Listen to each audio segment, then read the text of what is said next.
मेरे प्यारे साथियों, सभी को राधे राधे, जय श्री राम। आप लोगों के बहुत सारे क्वेश्चंस हैं, हमारे कुछ छोटे भाई हैं जो अभी नया-नया पढ़ाना स्टार्ट किए हैं। उनको 2 साल, 3 साल, 4 साल, 5 साल हुआ है। तो वो थोड़ा-सा दुविधा में है कि कोचिंग अब तक तो ऐसे ही बच्चों को इकट्ठा किया और पढ़ा लिया, लेकिन आजकल इतना आसान नहीं हुआ और लखनऊ घटना के बाद ये बहुत मुश्किल हो गया। जबकि लखनऊ में जो घटना हुई वो तो कोचिंग और लाइब्रेरी का वहाँ कोई मतलब ही नहीं है, लेकिन लोग कुछ तो कहेंगे ही कोचिंग और लाइब्रेरी आजकल प्रशासन, शासन और न्यूज़ एंकरों के निशाने पर है। बहुत मुश्किल है इस समय कोचिंग पढ़ा पाना, लेकिन हम लोग भी अध्यापक लोग हैं, इतनी आसानी से हार तो नहीं मानते। क्या-क्या शर्तें हैं, क्या-क्या शर्तों में बदलाव हुआ है, इस वीडियो में आपको पूरी जानकारी मिल जाएगी, पूरी जानकारी एक्स, वाई, ज़ेड। आपका रजिस्ट्रेशन कहाँ से होगा, उसमें क्या-क्या लगेगा, पहले क्या नियम थे, अब क्या नियम बनाए गए हैं, क्या उनमें परिवर्तन हुआ है। तो इस वीडियो को पूरा देखिएगा, एक-एक बात आपको यहाँ से पता चल जाएगी। मैं जहाँ से वीडियो बना रहा हूँ, मैं श्री राम अकेडमी से रामजी शुक्ला हूँ और मैं पढ़ाता हूँ एसएससी रैंकिंग पुलिस के लिए पढ़ाता हूँ और लगभग 15 वर्षों से काम कर रहा हूँ। मेरे पास 4 रजिस्ट्रेशन पहले से हैं, क्योंकि रजिस्ट्रेशन लगभग जो आपको पता होगा, आपका रजिस्ट्रेशन 3 साल के लिए वैलिड होता है। तो 4 रजिस्ट्रेशन मेरे पास पहले से हैं, 5वाँ मैंने अप्लाई किया हुआ है, जो कि इस समय का है, तो मैं आपको वो भी दिखाऊँगा। और जितने लोग भी जो कानपुर मंडल के हैं, उनका रजिस्ट्रेशन कहाँ पे होता है? कानपुर मंडल में आपके ये शहर आते हैं कानपुर नगर, कानपुर देहात, औरैया, कन्नौज, फर्रुखाबाद। तो कानपुर मंडल में जितने भी कोचिंग संस्थान हैं, इन सभी का रजिस्ट्रेशन अपने कानपुर यूनिवर्सिटी में ऑफिस बना है। ऑफिस का नाम है कार्यालय क्षेत्रीय उच्च शिक्षा अधिकारी। ये फॉर्म है वहाँ का, कार्यालय क्षेत्रीय उच्च शिक्षा अधिकारी, वहाँ से आप जाएँगे। देखो, वहाँ पे जाने का मतलब है कि आप देखो, अगर आप कोचिंग पढ़ाते हैं, ट्यूशन पढ़ाते हैं, स्कूल पढ़ाते हैं, तो टाइमिंग की बहुत बड़ी दिक्कत होती है। तो मैं आपको बताना चाहूँगा, फॉर्म मँगाने के लिए आप किसी को भेज सकते हैं। ज़रूरत नहीं कि आप वहाँ पे जाएँ, अगर आप कोचिंग चलाते हैं तो किसी को भेज सकते हैं। वहाँ पर वो आपका नाम, आपका कोचिंग का एड्रेस, आपका मोबाइल नंबर पूछ कर ₹100 लेकर आपको ये फॉर्म देंगे। ₹100 लेंगे, आपको ये फॉर्म देंगे। उस फॉर्म में एक कोषागार प्रपत्र होगा। फॉर्म भरने के बाद आप अपनी फीस जो है वो आप जमा कर सकते हैं कोषागार में। ये आपका कचहरी के पास है, ये भारतीय स्टेट बैंक सिविल लाइन की शाखा है, जहाँ पर ये आपका फीस जमा हो जाएगी। फीस कितनी क्या है मैं आपको ये बता दूँ, क्योंकि बड़ा महत्वपूर्ण है। अगर आप कोचिंग चला रहे हैं तो आपको पता होना चाहिए, 50 बच्चों तक की फीस जो है वो केवल ₹5000 रखी गई है। 51 से 100 बच्चों की फीस जो है वो ₹10,000 रखी गई है। 101 से लेके 200 बच्चों तक की फीस है वो ₹20,000 रखी गई है और 200 से अधिक बच्चे हैं तो आपकी फीस कितनी है? ₹25,000 रजिस्ट्रेशन शुल्क है। कुछ नियम जो पहले थे वो थोड़े आसान थे। लखनऊ वाली घटना के बाद नियम थोड़े से कठिन हो गए हैं। पहले नियम क्या था मैं आपको बता रहा हूँ कि पहले नियम क्या था। पहले सिंपल भाषा में ये लिखना होता था, जो नियम था ये था कि मैं वचन देता हूँ कि उत्तर प्रदेश कोचिंग विनियम अधिनियम 2002 के अधीन तथा परिभाषित किसी संस्था के अध्यापक या कर्मचारी को नहीं लाऊंगा और ना ही नियोजित करूंगा। इतना नियम था। अब जो नए नियम बनाए गए हैं वो बहुत सारे नए नियम हैं, जिनको अपडेट किया गया है, आपको इनको करना पड़ेगा। सबसे पहले तो ये, जो जितने लोग भी कोचिंग जिनके बेसमेंट पे हैं, वो कोशिश करें, अगर उनका खुद के मकान में नहीं है तो बेसमेंट को खाली कर दें, क्योंकि मुझे उम्मीद लग नहीं रही है कि अब बेसमेंट वाले संस्थान चल पाएँगे। हाँ, मैं फिर कह रहा हूँ, अगर आपका संस्थान बेसमेंट में है तो वो छात्रों का जीवन, अपना जीवन, सबसे पहले तो अपनी सेफ्टी का ध्यान रखना है। तो बेसमेंट तो दिमाग से निकाल दीजिए कि बेसमेंट में काम करना ही नहीं है, किसी भी कीमत पे काम नहीं करना है, कितना भी किराया कम हो, कुछ भी हो, लेकिन बेसमेंट में कोचिंग का काम नहीं करना, कोचिंग नहीं पढ़ाना, बच्चों को नहीं पढ़ाना। तो क्या स्थितियाँ हैं पहले सुन लीजिए, थोड़ा समझिएगा। पहली बात तो यहाँ ये पूरा ₹10 के स्तंभ पेपर पे पूरा लिख बनवाना है इसको। शर्तें सुनिएगा, ये कि मैं उत्तर प्रदेश में कोचिंग अधिनियम, ये पहला शर्त हो गई। ये है कि मेरी कोचिंग संस्था संचालन बेसमेंट में नहीं किया जा रहा है, साफ-साफ लिखा है। बेसमेंट होने की स्थिति में बेसमेंट का प्रयोग केवल वाहन पार्किंग में किया जा रहा है, तो ऐसा मैंने भी कर दिया है।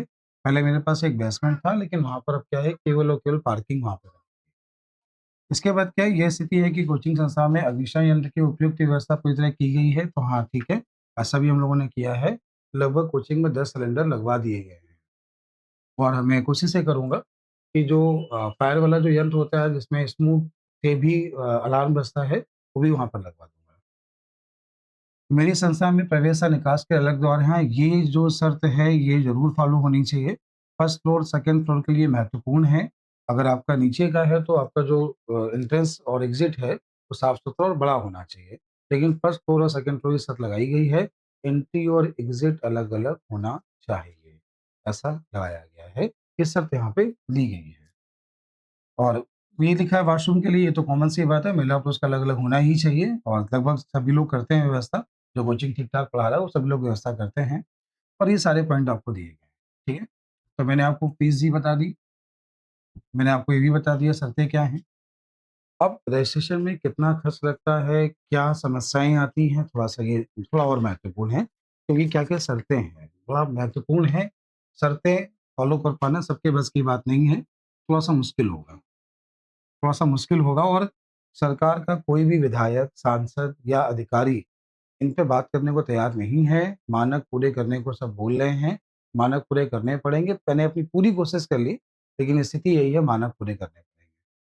आज हम लोग डीएम ऑफ़िस में गए थे और डीएम ऑफ़िस में उन्होंने डीएम साहब ने सीधे-सीधे ये बात की है कि पहले मानक पूरे करिए, फिर कोई समस्या है फिर बात करिए। लेकिन पहले सेफ्टी ज़रूरी है और शायद ये सही भी है, गलत नहीं है। बच्चों की सेफ्टी सबसे महत्वपूर्ण है। देखिए, शपथ पत्र बनवाना पड़ेगा, शपथ पत्र तो आपका यही बनेगा। किराएदारी का एग्रीमेंट आपको बनवाना पड़ेगा, मकान मालिक हैं तो आपके मकान की रजिस्ट्री हो जाएगी, आपको लगाना पड़ेगा। बिजली का बिल आपको लगाना पड़ेगा, आधार और पैन कार्ड लगाना पड़ेगा। अग्नि सुरक्षा प्रमाण पत्र मतलब फायर एनओसी आपको लेनी पड़ेगी। फायर एनओसी कैसे मिलेगी? कई बार जब एरिया छोटा होगा, मैंने पता किया है, एरिया छोटा है तो सिलेंडर से ही मिल जाती है, एरिया बड़ा है तो वो पूरा फायर सिस्टम लगाना पड़ता है। लेकिन हाँ, मिल जाती है, कोशिश करिए मिल जाती है, ठीक है? आप समझ रहे होंगे मैं क्या कहना चाह रहा हूँ, मिल जाती है। अपना यूपी है, सब हो जाता है, सब मिल जाता है। कोचिंग भवन का व्यवसायिक होने का प्रमाण, तो सर्टिफिकेट एमएसएमई का आप लोग करा सकते हो। एमएसएमई का सर्टिफिकेट भी बनवा सकते हो, बहुत आसान होता है, मोबाइल से ही बन जाता है। एमएसएमई का सर्टिफिकेट मोबाइल से ही बन जाता है। केडीए द्वारा निर्मित प्रमाण पत्र केडीए का ठीक है?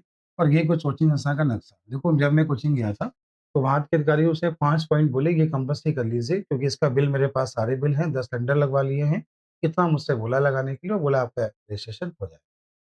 तो जिन पे टिक है उतना ही पूरे करिए, आगे कोशिश करिए, अप्लाई करिए, हो जाएगा, रजिस्ट्रेशन हो जाए, चुपचाप पढ़ाइए, ऐसे कैसे काम चलेगा। हाँ, अभी जो सरकार से गुज़ारिश है, प्रशासन से गुज़ारिश है, क्योंकि हम लोग शिक्षक लोग हैं, मतलब शिक्षक लोग हैं तो कोई गलत काम नहीं कर रहे हैं।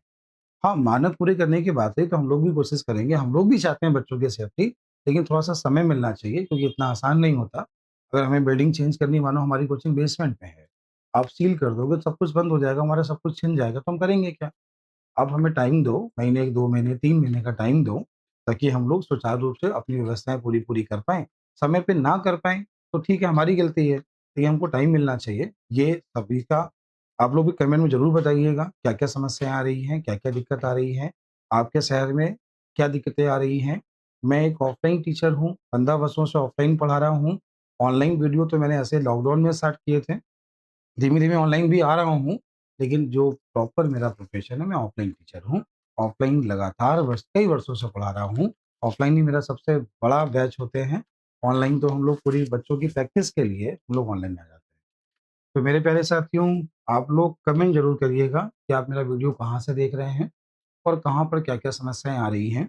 आपकी जो भी क्वेश्चन्स हैं एनओसी को लेके, जो भी क्वेश्चन्स हैं, किसी भी चीज़ को लेके आप कमेंट करिए। मैं मेरे विद्यार्थी लगभग हर जगह पोस्टिंग है उनकी और मैं आपको एक-एक नियम बता दूँगा कि कैसे क्या-क्या करना है, ठीक है? मैंने अपने संस्थान का एक वीडियो बनाया है, उस वीडियो में मैंने बताया भी है कि इसमें एंट्री, एग्ज़िट और फायर सब कुछ मैंने बता दिया है। तो मैंने वीडियो फ़ेसबुक पे पोस्ट कर दिया है, बहुत जल्द वहाँ पे काम भी होने स्टार्ट होने वाला है, तो वो भी बता दूँगा क्या-क्या परिवर्तन मैंने कुछ परिवर्तन करा दिए हैं, कुछ अभी और होने वाले हैं। तो मानक मैं भी पूरी कर रहा हूँ, आप भी पूरे करिए, ये हम लोगों का कठिन दौर है। गुज़रना तो पड़ेगा, मेहनत तो करनी पड़ेगी, पढ़ाना है अगर ना, बच्चों का भविष्य सँवारना है ना अगर, तो मेहनत तो करनी पड़ेगी। आपके मन में अगर ये सवाल है कि मैं बहुत कम फ़ीस लेके पढ़ाता हूँ, ये मैं कैसे पूरे कर पाऊँगा? आप अपनी फ़ीस बढ़ाइए। ये ऐसा मैं नहीं कह रहा हूँ, ऐसा प्रशासन ने मुझसे कहा क्योंकि मैंने ये क्वेश्चन भी वहाँ पे रखा। आप अपनी फ़ीस बढ़ाइए, लेकिन किसी के जीवन के साथ कोई समझौता नहीं। ये थोड़ी ना कि गरीब मैंने मैंने ये जब प्रश्न रखा तो वहाँ से क्वेश्चन क्या आया, गरीब बच्चे हैं क्या उनको मार डालोगे? नहीं, ऐसा तो नहीं ना? तो करना क्या है, अपने मानक को पूरा करना है। बच्चे समझदार हैं, आप उनसे रिक्वेस्ट करके देखो, जो देने में सक्षम होगा वो देगा। आप अपनी फीस बढ़ाइए, लेकिन मानक पूरे करने पड़ेंगे, ये ज़िम्मेदारी हमारी आपकी सबकी है। मानक पूरे करने पड़ेंगे। संस्थान बंद मत करिए, डरिए मत, ठीक है? और अपनी जो भी आप काम कर रहे हैं, अच्छे से करिए। हाँ, मानक पूरे करने की कोशिश करिए, काम कराइए। मैं आपके साथ हूँ, कोई दिक्कत है, आप मुझे मैसेज करिए, अपना नंबर लिखिए, मैं आपको कॉल करके आपसे बात करूँगा। लेकिन परेशान मत होइए।